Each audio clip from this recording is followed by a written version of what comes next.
Welcome to the Goodbye, Guilt, and Shame podcast, where we strive to offer a beacon of hope for those navigating the complex emotions of guilt and shame. Each week, hosts Ashley and Jess engage in powerful, interview-style conversations with individuals who have triumphed over their past guilt, shame, or traumas. Through authentic stories of healing and resilience, we provide listeners with the tools and resources necessary to embark on their own journeys toward emotional freedom. Our motivation is to produce a safe and supportive community where everyone, from youth to elders, can find inspiration and guidance. With us, you are not alone. You are safe and loved. We are so glad you are here with us for today's show. Before we get started, please don't forget to hit that subscribe button. Leave a like or comment down below and turn on notifications to tune in when a new podcast goes live. This helps our show ratings and gets our podcast out to more listeners who can be encouraged by what we share here at Goodbye, Guilt, and Shame. Remember, we love ya.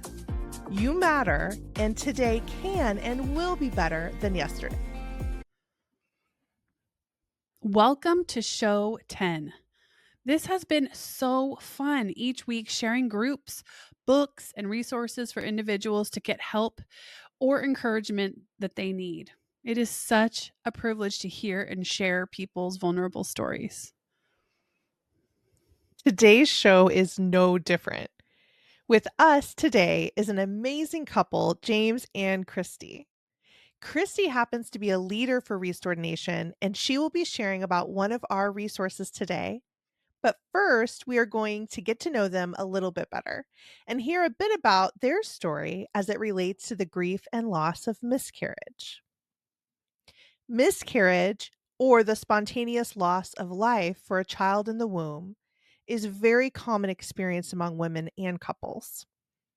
It is often completely unexpected and can cause immense feelings of guilt and shame to a woman. It is also a deeply tragic occurrence that can result in devastating and long-lasting emotions for the woman. I have experienced miscarriage. I lost my child in April of 2003, and it was extremely devastating. I experienced a severe PTSD episode immediately following that loss.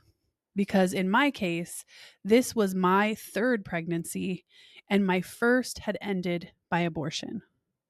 I had not dealt with the guilt, shame, or complex emotions that are tied to that type of decision.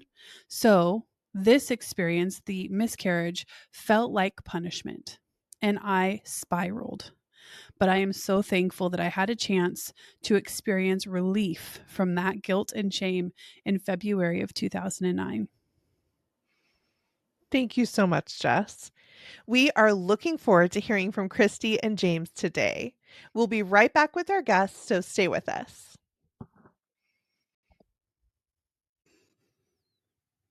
James and Christy, we are so excited to have you guys on the show today. Thank you for your time. So why don't we start off just by having the two of you introduce yourselves to our listeners and let us know a little bit about your amazing big family. All right. Well, first, my name is James. I'm a father of 5 and married to this wonderful woman of 20 years. So, been a good adventure. That's awesome. James and I have been married for 20 years. We have 5 kids. Our oldest will be 18 tomorrow. Our youngest just turned 10. And we both work full time and do some ministry on the side. And That's great. I love it. All right. So we're going to jump right in today. And I thought that it would be a good place to start. Both of you can take turns speaking however you want to do this, but just share a little bit about you guys have a big story and lots of wonderful things you do and things you could share today. But we're going to focus in on the losses that you've experienced through miscarriage. So if you want to just take a little bit of time to share kind of what that was like. And then I have just a couple questions for you to maybe dig a little bit deeper. Okay. Want me to start? Yeah, sure. Okay. Well, we've been married for 20 years. I come from a very large family, so not surprising. We got married in August. By November, we were pregnant with our first baby, and very excited. Everything seemed to be going pretty good. Around 13 weeks, I started having a little bit of spotting, and our midwife assured us, don't panic. Just spotting isn't like the biggest deal. So let's just take it easy and kind of just see what happens. And within a day, I think, I went from spotting to also having some cramping. And so she suggested that we go into the hospital, just get checked out. And so we did, and we got to the hospital, and my parents, my sisters, everyone, we had a big old party in the emergency room. And my mom is a midwife, so it was her partner that had actually said, it's always better to do things in pairs. So she was taking the lead since mom also had to be mom. And so she was there, and we had decided, the nurse had said, your everything looks okay, like your cervix is closed, let's do an ultrasound and just kind of see where things are at. And so my mom had stepped out to take a phone call when they came to take us. So they took us back to the imaging, and we had no idea what we were looking at. My mom ended up not making it back to decipher pictures for us or heartbeats or anything. So we came back to the room, and we were just kind of waiting, because that's a lot of what you do at an emergency room, is waiting.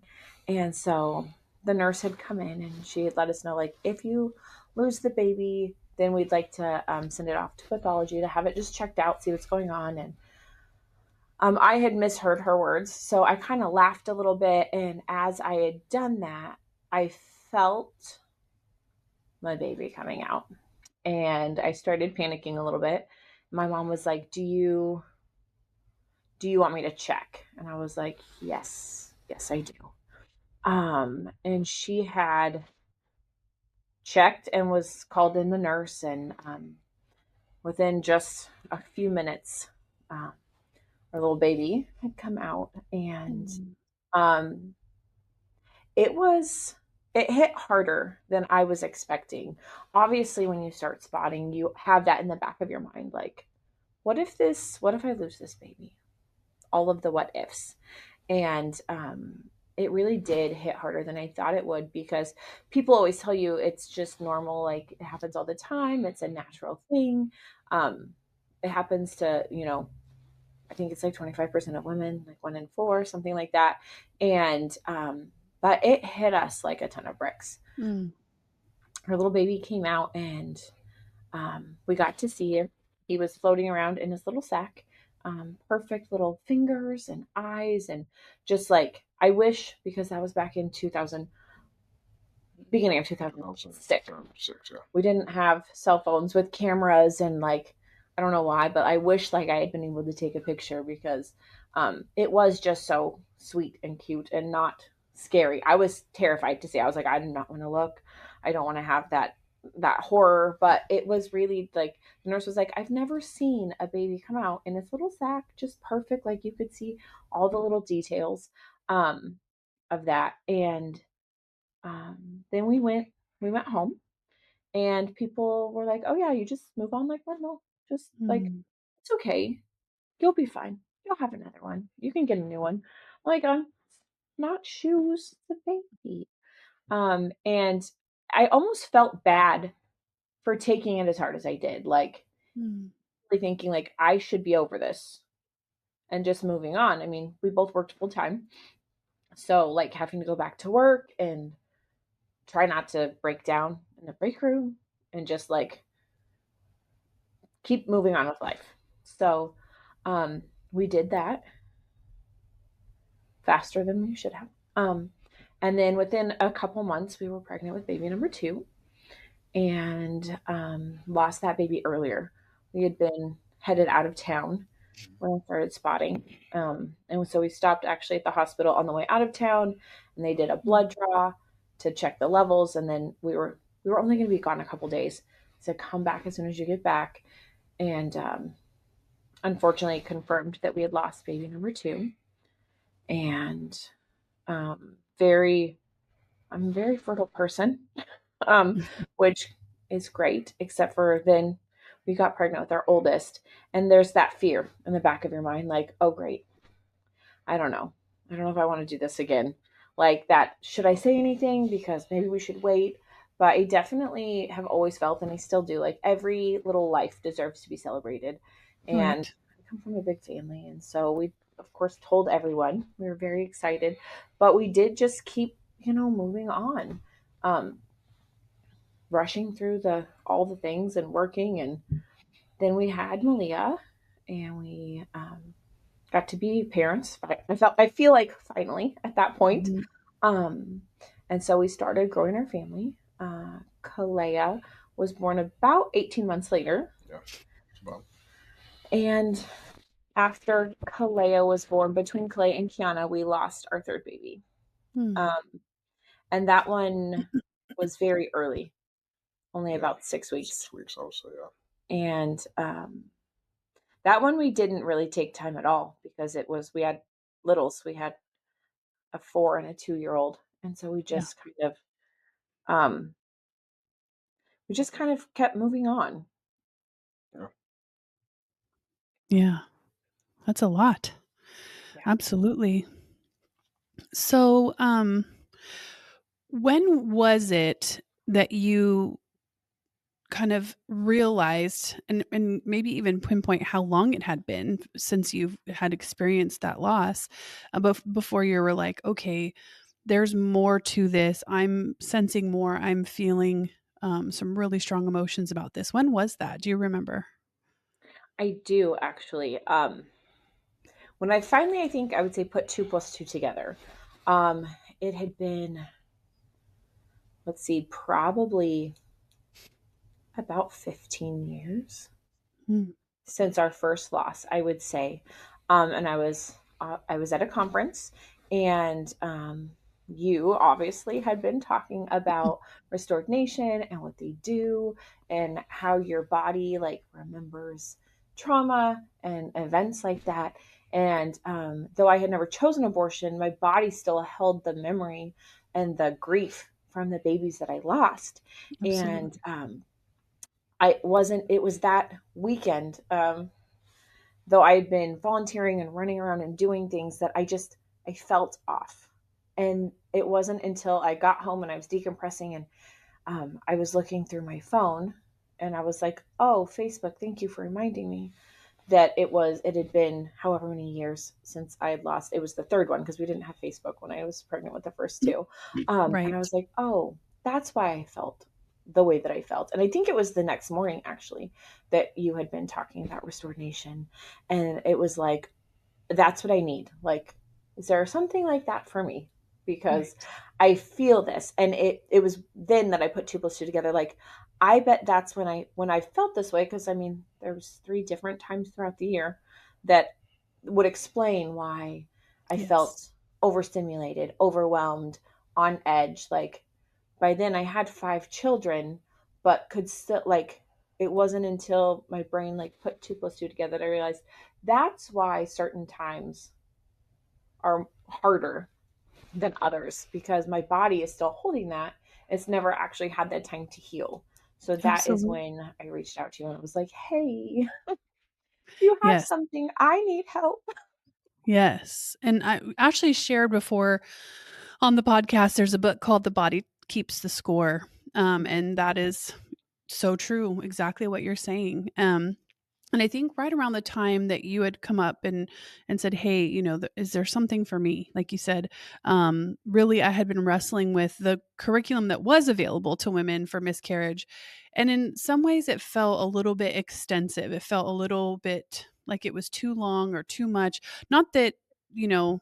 women shouldn't take a long period of time to grieve something like that. But I don't know, there was just something in what I had encountered up to that point that just didn't feel quite right. It didn't feel like it would serve women well. And so I really prayed about it, and the Holy Spirit had led us to create something called In His Arms, which I'm going to have you talk more about here in a second. But so that was sort of our answer for you and a lot of other women. We had done, I think, one other session with somebody, and it had gone really, really well. And so then I think we met with you guys next. So why don't you just talk a little bit about kind of how that played out for you personally in the In His Arms session? You both can share from your own perspectives. I think that's really important for the women to hear from you, Christy, but then also if men are listening, or wives, just to hear, oh gosh, okay, this is how a man might feel. So Yeah, I think like we talked, and then you had mentioned about, well, if you guys wanted to do it together, you could. And I thought, I wonder if James would want to do that. Yeah. So I had went and talked to him. And at first he was just kind of like, oh yeah, I don't know. And so I was like, okay, well, I guess we'll just wait and see. We'll see what happens. And then I guess I don't actually know how you finally came to like decide you wanted to do that. Um, I can't really remember either, like what just kind of got my attention to it. But I believe just the fact that we're in this together, that it'll be important for me to be a part of this, and I always want to be a part of people's success, whatever that looks like, whether it's through healing or you know raising a family. I don't know, whatever it is, right? I just try to be there and do the best I can, to assist in whatever I can if I have the time, and the resources to it. But I felt that, we went through this together, and we're going to come out through this together. yeah, Without our pain, the struggle. Um, Healing is not always easy. It yeah, really isn't, but it's true. it's a must. Mm-hmm. Otherwise we're going to be carrying this burden with us for quite a bit. So, um, yeah, I feel like with some guys, it's just, what, that's a lady thing, that's a wife thing. You guys go out and have fun. Kind of in the back of my mind as well. I don't think anything's going to happen. They're just going to go out there and have fun and talk and yada yada. But just being there in person was very different. It was surreal. Especially when the presence of God shows up and there's just healing all over the place. A Yeah. lot of uh, you know, a lot of healing taking place. Hearts are mended, forgiveness. It's a lot of work, but it's necessary, and that was, I believe, that's what got my attention more. Was the fact that it's a process of going through some form of blockages in our lives and being set free, Yeah. within a matter of time. And I'm all about seeing changes in people's lives. I'm all about that. I'm 100% aboard on that, and I didn't want to miss that. So yeah, I just came to. I was like, what, this is something that I could be a part of, because my Yeah. wife's my family, and I just want to be there for her, whatever that looks like. So That's so good. I'm glad I went. Yeah. We're glad you came too, because that really helped us see like, wow, this is a resource for men as well. And so we do present it that way. We let folks know, women or couples are invited to come to this. And I love that we can include men. Christy, something that you and I have talked about, maybe you can talk a little bit more about your first experience in this session, but how guilt and shame really do accompany women that have experienced miscarriage. Maybe talk a little bit about that and how that related to you, or how you were able to process that while you were in session. Oh, absolutely. Um, Definitely with each one, like taking on that, like, I did something wrong. What did I do? Did I drink too much coffee? Did I not drink enough water? Did I not have enough protein? Did I, overexert myself? Like, and then you really try to justify a why. Why did it happen? And when Mm-hmm. there isn't one, I think we naturally just think, well, then I did something wrong. Right. Like my body was made to carry babies and I didn't, so it's my fault. And Mhm. you really do take on that guilt of Right.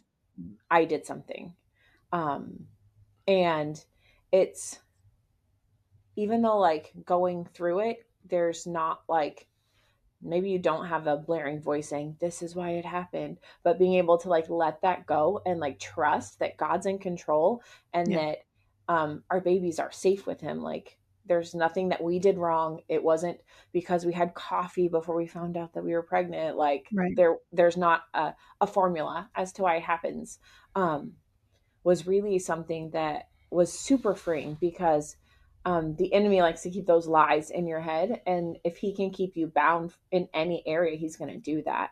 So taking the time in the session to really let that go of that like self condemnation, and Yeah. also like just taking the time to grieve each one of those little people and that loss, that part of your heart that is missing, instead Right. of like rushing through and pretending like it doesn't happen or it doesn't hurt. Like the picture that I always see is just like you get a wound and then it's healed on the top, so it looks okay, but underneath is that, and I didn't even realize that it was a wound that had like covered over Yeah. until Holy Spirit was like, okay, and now we need to deal with this. Yeah. Yeah. And it's been like night and day different. Like Yeah. I still get Facebook notifications. I could block them. There's ways to do that. I don't, because now I don't go, oh, that's why I was having such a bad day. I go, oh, you know what? I'm so glad I had that little baby for the short time Mhm. that I did.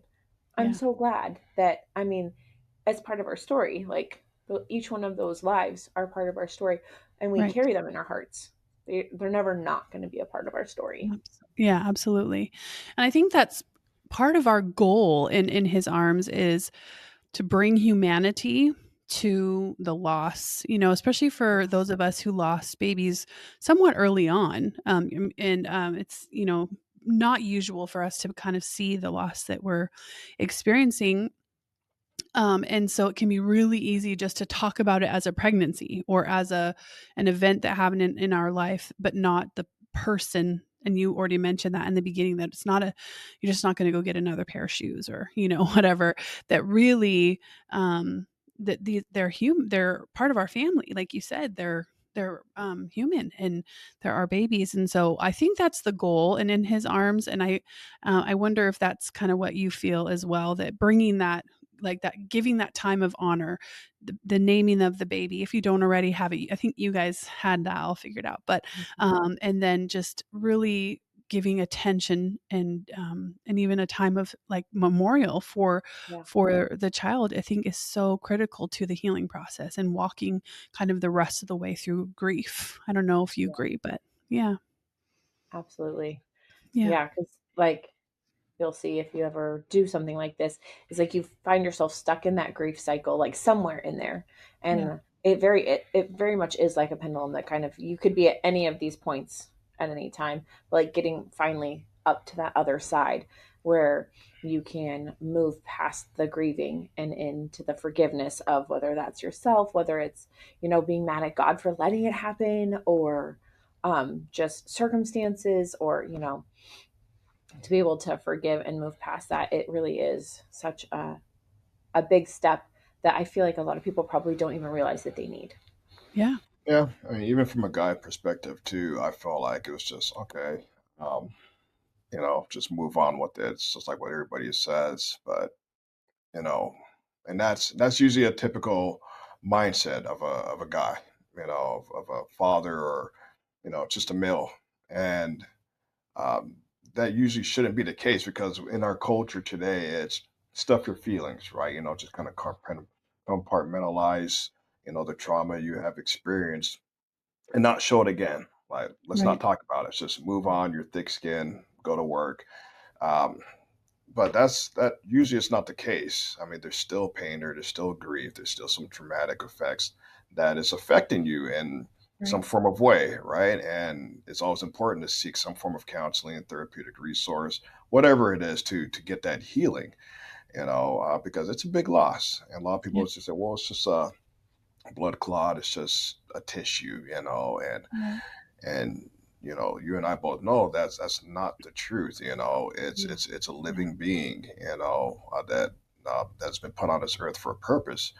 And the fact that I was getting ready to be a dad, I lose a child, and And with me, you kind of feel like, well, I messed up. It's just like what Christy was saying. It's like, what did I do wrong? Yeah. Um, and from my perspective, it's like, well, I'm supposed to be the protector. I was supposed to protect my baby. I was supposed to protect my wife. I try to service these things. And like, what am I supposed to do? And so you're kind of at a loss, and you feel like you've been defeated as a father. Like I failed as a dad, as a Right. husband, because I didn't do my job. And just the lies that just you know um, that just overwhelms you could be very detrimental. And so, we tend to just stuff it in and just move on. But I believe that we shouldn't do that. Right. Just being straightforward, it's not healthy. No. Um, Especially, in certain cases like this, we need to talk, express emotions, grieve, um, in these times when things you feel like didn't go your way, especially losing something so valuable. Yeah. Um, Yeah. and so I believe that, we need to just drop the ego, drop the pride and just be that person that we are and show some emotions because it's not the time to be thick skinned or I'm just going to move on with life. Yeah. The healing process is phenomenal. It Yeah. really is. It's a work. It's work. You have to put the work into Mhm. it, and you have to be open and have that free will to do the necessary things to feel like we need to move on. And that's what it is. It's not, hey, just forget about it, be done with it. It's not the case. It's just is how do we live our day by day going forward with this, Yeah. and what does that look like? Everybody's different, um, but at least I could look at this and say, you know what? Um, it's not just like, you know what, I can't deal with this, I can't handle this, and then this guilt starts showing up. The healing is there just for remembrance of something precious that we Yeah. have waiting on the other side. Mhm.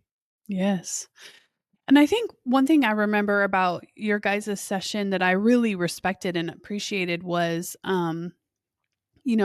we do all, like, especially men and women, but then obviously individuals, we process grief differently and we process information and stuff. And so I just really respected how the two of you let each other do the processes and do the steps in the way that you needed them individually, that you did, the memorial together, which I think was wonderful and just so valuable.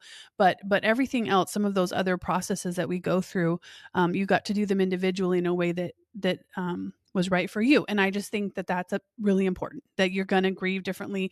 um, and I love that we're able to do that in these sessions. It's not cookie cutter. You all have to do the exact same thing, that they Right. can be really personal to men and women if the husband does come. So Yeah. thank you guys. That's so good. Christy, so I know there was a point probably when you felt like, okay, I think I might want to be a part of Restore Nation and maybe be on the team that helps women through this session. Do you want to talk a little bit about that? And then I'm going to have you talk more specifically about the group itself.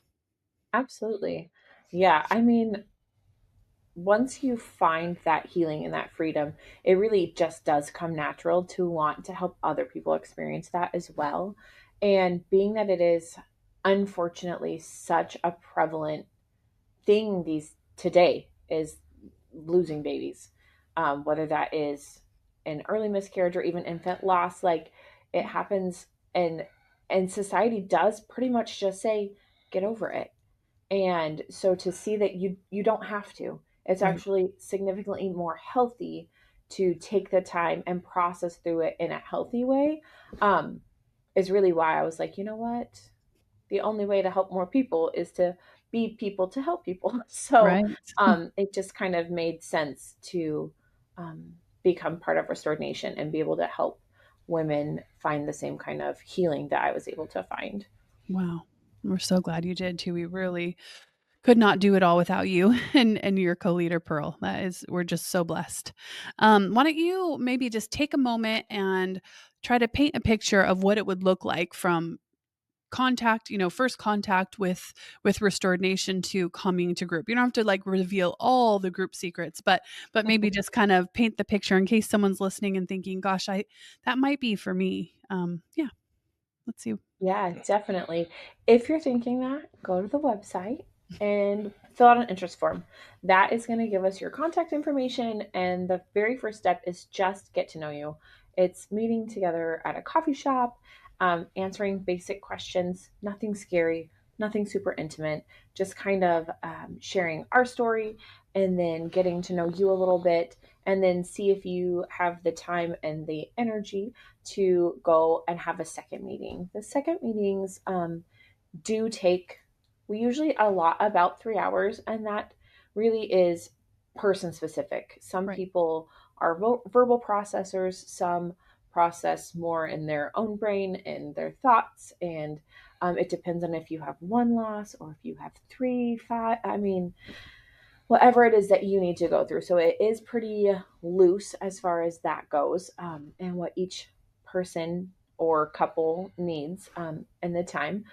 And then you just kind of, we get together, we process through like the grief cycle and like work through that. And yeah, I don't know how much to say. But No, that's really, really good. No, that's good. So yeah, we definitely offer kind of a soft touch through the website, restorednation.org.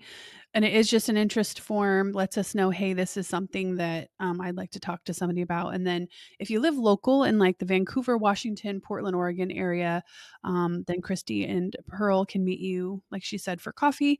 And if you don't live locally and you still want help with this, definitely reach out to us because we are expanding our reach when it comes to helping people virtually. And I think we could talk through that if there wasn't anything else in your area, but we're always happy to check and see. But we're pretty sure we're fairly unique with this program. I have yet to find one that's similar, but yeah.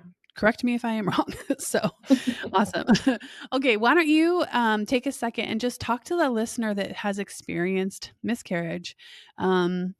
What would you say to them, especially if they're feeling overwhelmed, or even like you said you had felt where like, why am I upset? Why am I, hanging on to this or whatever? Maybe just speak to them for a second. Yeah, I would say that if you have taken the time and you are listening to this podcast and it has been dropped in your inbox, if it's in your ear, if for any reason you can hear my voice right now, then you should probably fill out an interest form, because you don't know what you're missing until you know what you're missing. Right. And you don't know what needs to heal until you have that revelation. So, I promise that nothing scary is going to happen. It is going to be hard work. Heart work is usually hard, and but it is so worth it if you can surrender and trust the process, and know that you are in good hands because Holy Spirit is a gentleman and He wants to heal your heart. He cares about your feelings. That He is going to lead gently, that there's nothing to be afraid of. It takes a lot of courage to be able to face trauma like that, and especially when those wounds can be so tender and so raw. But if you are willing, you should definitely fill out an interest form. Reach out to one of us because there really is only good on the other side of it. Yep. Agreed. Awesome. Okay. So do either of you have any final thoughts or encouragements before we wrap up for our listeners today? Yeah, with me, I just want to encourage the guys, to think a lot about this, because we're impacted by this as well. Mm-hmm. There's no, hey, I'm gonna go my way, and my wife's gonna go this way and do her own thing. And yes, we have certain things that we utilize in order to make us feel good, right? Working out, going for a walk, whatever it is, right? Not saying those are bad things. Maybe, those are things that are catered to you specifically for coping mechanisms. Um, but, you know, teamwork is better. Yeah. It's always going to be better, right? And I believe that going through a process together, same mind, same voice, one mind, one voice, will be very beneficial, more than just being off by yourself and just doing your thing, right? And Yeah. again, I'm not putting that away. It's just, I believe that when you have two individuals who have suffered because of a loss that they share, um, I believe that we should share the grief, and seek healing, seek help together. come into an agreement and just be that person, be that man to say, you know what, I do need this. Yeah. I need this, not only for myself, but for my spouse. Yeah. I need to be there for them as much as, they'll be there for me. So it's not a 50-50, it's 100-100, Yep. both agreeing. Yeah, that's So good. I love that. let's make Teamwork. that happen, guys. Yes, that's so good. Such a good word. 100-100. And it's all about the team there. So that's good. Well, we know it is not easy to come on a podcast and share the tender parts of your guys' life. But we know that God has called both of you. You are helpers in every area of your life. You really are. And you help those that are experiencing hurts. And so we're just so thankful for you. I really don't know what else to say other than that. And we know that what you've shared today is extremely meaningful. And we're just hopeful that this will be used to help people, to help them seek help somewhere. All right. Well, thank you all so much for listening to show 10. I cannot believe we're at show 10. This is so fun. And we're so thankful. Thank you officially to James and Christy for being our guests on episode 10. We love our listeners. We're so thankful for you. Thank you for subscribing. But if you don't subscribe, remember to do that today. Or you could even leave a comment. You can hit the like, be notified when we go live with our other episodes, which we try to do every couple weeks. Doing this helps our episodes reach more listeners that could be encouraged by what we share here on Goodbye Guilt and Shame. All right, I will be right back. I'm going to give you guys all the information on how you can contact Christy and her team for an In His Arms session. That was a great show with James and Kristy. Yes. They really are an amazing couple. To reach out to Christy and her team, you can go to restorednation.org or ORG and submit an interest form there. They will reach out to you once that is received to book a time for your session. You can always leave us a comment or private message at Goodbye Guilt and Shame on Instagram. We are here for you. Yes, and remember, we love you.